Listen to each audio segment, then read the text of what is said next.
Next up, let's take a look at the steering wheel and some of the settings and options that are available here. Now, the vehicle is not equipped with adaptive cruise control. It's got our standard cruise control here. So in order to set the cruise control, we're just going to turn the system on first.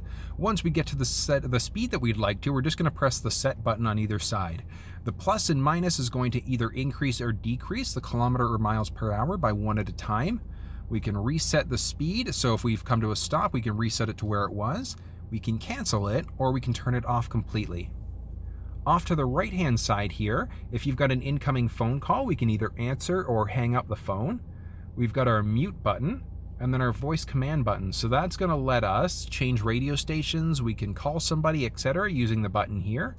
This home button here is going to take us to the home screen if we're ever off of that, and that's going to be the home screen off onto this side here.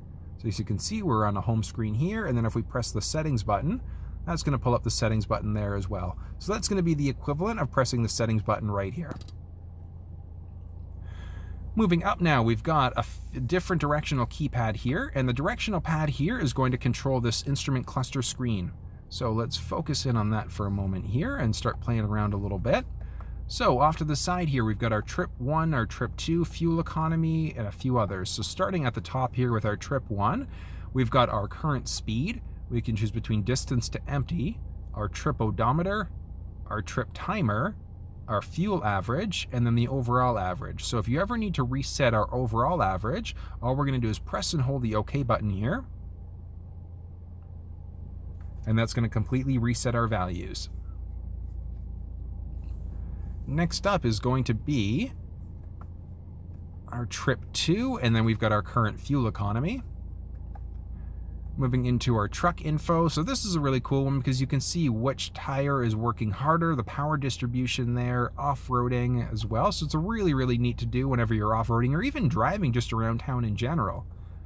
Back down here, we've got our driver assist settings. First one is going to be pre-collision assist.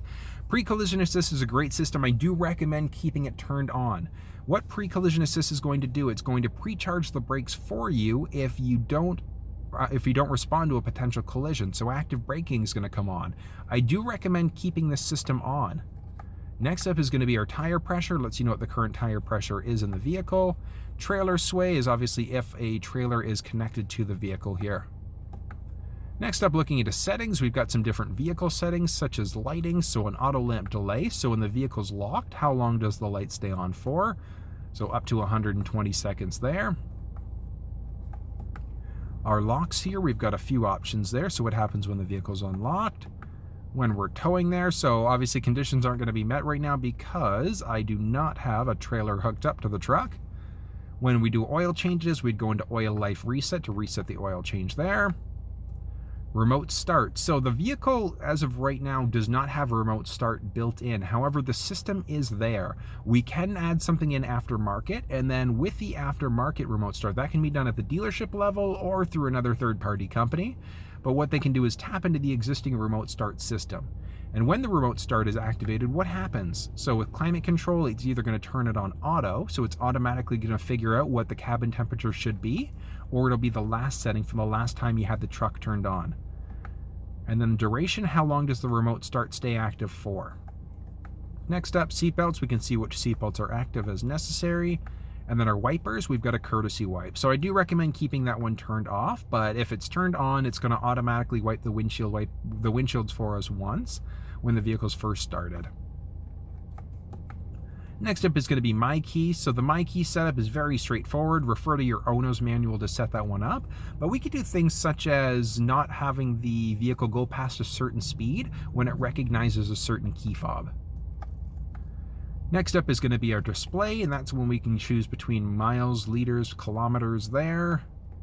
Temperature, Celsius and Fahrenheit, our tire pressure, our language. So a number of features that we saw in the center console screen here, we can also adjust using this steering wheel aspect here. And that's going to be the center instrument cluster here in a nutshell. Looking off to the right-hand side here, we now have a couple of rockers, so this is going to allow us to change between stations as necessary. We've got our volume rocker here, and then this button here is going to allow us to change between different sources.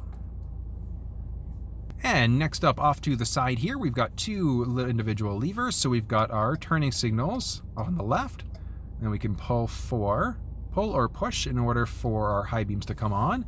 And then off to the right side here, we've got our windshield wiper fluid. So we're going to pull in towards us for that wiper fluid to come on. And then we can adjust how much wiper fluid comes using this here. And then in order to be able to adjust our wipers, it's going to be down for them to come on once, and then we can move it up as necessary to control the speed there.